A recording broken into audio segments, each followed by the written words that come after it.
Bon, l'épisode 3 de One Piece, je vais pas vous mentir, du live action de One Piece là, il m'a surpris. Honnêtement, je m'attendais pas à ça. Je pensais qu'on allait avoir un seul épisode qui allait raconter à la fois le début, le milieu et la fin de la partie sur Usopp. Mais en fait, pas du tout. C'est en deux épisodes. Je vais pas vous mentir. Ouais, pourquoi pas. Même si en soi c'est intéressant. Mais je sais pas. J'ai trouvé que l'épisode par moment aurait pu être moins long. C'est-à-dire qu'il y a des passages où, bon, ça sert pour le développement de personnages, etc. Parce que là, on n'est pas dans un manga, on peut pas avoir une petite case qui résume, ou on peut pas avoir des sauts dans le temps qui nous laissent penser que, comme c'est un live action, on va nous le montrer. Donc forcément, on va avoir un peu de longueur pour mettre en place le développement de personnages. Comme par exemple, bon, c'est dans le désordre, hein, comme d'habitude. Comme par exemple, avec entre Nami et Kaya, ça je trouvais ça intéressant. Le fait que Nami, elle aille essayer de voler dans tout le manoir et qu'ensuite elle se retrouve dans la chambre de Kaya et que c'est une petite discussion, etc. J'ai trouvé ça cool, honnêtement, je vais pas vous mentir. Le repas qu'ils ont eu, les Mugiwara avec Kaya, pourquoi pas. Honnêtement, le fils fait son petit discours avec le bateau, ça permet d'introduire le fait qu'à la fin, eh ben, Kaya va lui offrir, va leur offrir le bateau. Pourquoi pas en soi, hein, je vais pas vous mentir, c'était pas désagréable non plus. Par contre, au début de l'épisode, j'ai eu du mal avec tout ce qui concernait comment Kaya était introduite.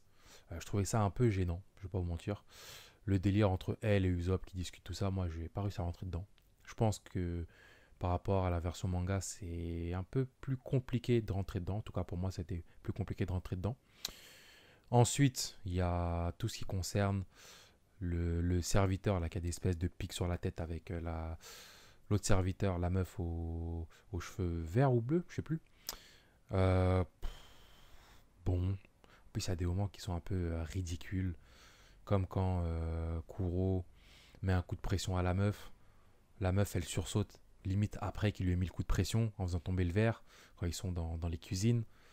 En fait, il y a des trucs qui viennent, je trouve, gâcher un peu l'épisode, alors qu'en soi, le principe est cool. Hein. Là, encore une fois, ils ont réadapté la manière dont l'arc Usopp, normalement, était raconté. Donc, pourquoi pas. J'ai bien aimé le délire avec l'introduction sur l'île, le fait qu'ils cherchent un bateau, le fait qu'eux-mêmes se baladent un petit peu, le fait qu'ils voient les avis de recherche. Même au début de l'épisode, la présentation avec Usopp, quand il est petit, qui crie au loup, après le fait qu'il le fasse toujours à l'heure actuelle, tout ça. Pourquoi pas. Mais il y a des scènes, comme par exemple la scène de la mort de la mère d'Usopp. J'ai soufflé, je vais pas vous mentir. Ça m'a fait penser à la mort de... comment elle s'appelle encore dans Dark Knight là? C'est devenu un mème. Dans Dark Knight, dans le troisième. Marion Cotillard. J'ai soufflé. Comment la mère d'Usopp est morte. J'ai soufflé de ouf. Bon, après, c'est un détail, mais j'ai soufflé. Par contre, j'ai bien aimé, ça je sais plus si c'était dans le manga ou pas, le fait que Luffy dise à Usopp qu'il connaisse son père. Je me souviens plus du tout si c'était dans le manga ça. Il faudrait que je vérifie. Ce qui est bien aussi avec cette adaptation, c'est que ça me donne envie d'aller regarder certains trucs du manga pour me dire ah, est-ce qu'ils ont vraiment changé ou pas. Donc ça c'est cool, mais je me souviens plus. Faut que je vérifie. En tout cas, il n'y a pas eu un délire. Oh, Usopp dit que son père s'appelle Yasop, mais Luffy qui a passé du temps avec lui n'est pas au courant. Donc c'est cool. Ça, au niveau du live action, c'est cool. À vérifier, c'est comme ça dans le manga, comme j'ai dit. Après, par rapport à tout ce qui est visite dans le manoir, le fait qu'il s'installe, comme j'ai dit, le fait qu'il reste là pour dormir, le délire avec Zoro qui se balade dans les couloirs pour chercher de l'alcool, Usopp qui n'arrive pas à dormir, la relation qui se met en place entre les personnages, en gros. Pourquoi pas? Honnêtement, pourquoi pas? C'est une bonne idée de base. C'est une adaptation. Ils doivent montrer tout ça. Ils doivent nous faire ressentir un attachement entre les Mugiwara. Donc, ok, j'entends. Hein. Simplement, quand on a certaines scènes où, par exemple, la scène de Kuro, c'est Kuro, Zoro et Usopp qui vont. Enfin, il y a Usopp et Zoro qui vont chercher de l'alcool dans la cave. Et t'as Kuro qui est en plus avec les deux serviteurs, mais ils n'ont pas enlevé le corps par terre. J'ai pas compris. Le corps du mec là, que Kuro a tué. J'ai pas compris pourquoi ils l'ont pas enlevé. C'est complètement stupide. La manière dont les deux serviteurs, après avoir assommé Zoro, d'ailleurs, ils ont assommé Zoro avec une bouteille, ils le jettent dans un trou en pensant qu'il est mort. Bon, ça c'est. Bon, allez. On va dire, c'est une bouteille en verre. Peut-être qu'ils se sont dit, ça lui a cassé le crâne. Allez, ça passe. Mais la manière dont les deux serviteurs vont ensuite faire peur à Usopp, qui a le temps de se barrer, bon, en fait, le problème, c'est même pas le fait qu'Usopp réussisse à se barrer, parce qu'il faut forcément ce délire de Usopp va essayer d'aller prévenir les villageois n'ont pas le calcul, etc. Il n'y a pas de souci. Mais c'est comment ils font peur à Usopp en imitant des espèces de félins ou de chats. Et en fait, c'est ridicule. J'ai trouvé ça ridicule. Cette scène est ridicule. Donc il y a ça. Après, je vais pas parler de Kuro qui aurait pu rouler le mec dès le début, celui qui s'est fait tuer là. Celui qui gère les finances, j'ai oublié comment il s'appelle. Celui qui a euh, une tête en... C'est un espèce de bouc ou de mouton, je sais plus sa coiffure. J'ai oublié comment il s'appelle. C'est celui qui gère les finances de Kaya. Bref, vous avez compris, je pense. Mais il aurait pu le tuer direct. Non, il a fallu qu'il nous montre un petit peu qu'il est rapide. Bon, pourquoi pas, c'est de la mise en scène. Moi, j'ai soufflé, mais je l'entends, pourquoi pas. C'est juste moi, peut-être. Par contre, oui, pendant que j'y pense là, Kuro qui se fait reconnaître par Zoro, ça, j'ai trouvé que c'était bien fait. Le fait que la première fois que Zoro il voit Kuro, il est en mode tu me dis un truc. Ça, j'ai trouvé ça bien fait. Ensuite, le fait que Zoro se pose à un moment quand ils sont en train de déguster, quand ils commencent à déguster les apéritifs avant le dîner, et qu'ils disent t'es sûr je t'ai jamais vu toi? Tu me dis un truc. Ça aussi j'ai trouvé ça bien fait. C'est pas Zoro qui après dit ah mais en fait je t'avais déjà vu. Non, ça tourne vraiment dans sa tête, ça trotte dans sa tête. Et bon délire ça j'ai trouvé. Même comment à la première apparition de Kuro quand il est avec Kaya, quand ils sont dans le jardin, Kuro directement fait ça avec ses lunettes. J'ai trouvé ça aussi stylé.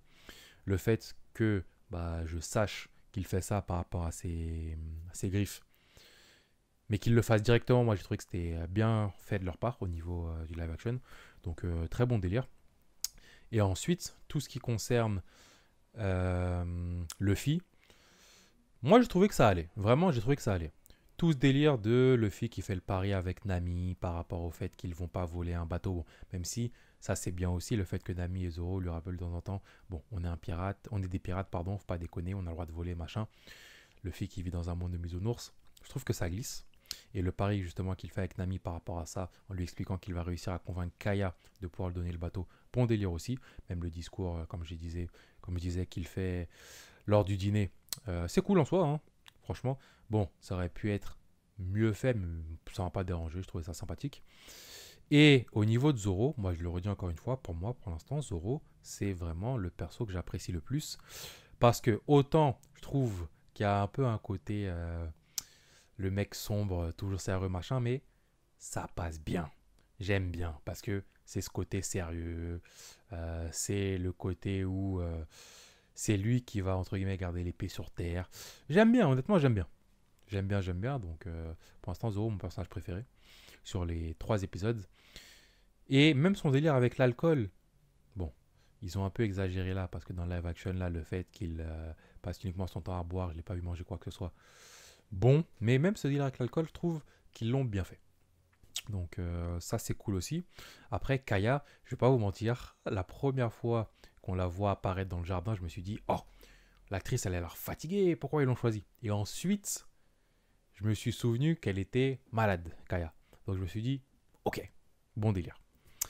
Donc ça c'est une petite parenthèse, parce que ça m'a... Sur le coup, je me suis dit, oh, c'est elle qu'ils ont choisi. Et après, en fait, non, je trouvais ça logique, donc ça passe. Aucun souci par rapport à ça. Tout ce qui va concerner ensuite ce qui permet de structurer l'épisode en dehors des Mugiwara, c'est-à-dire Baggy. Je trouvais ça intéressant. La manière dont il se fait kidnapper par les mecs d'Arlong, ensuite le discours qu'il a avec Arlong, etc. J'ai trouvé ça cool en soi.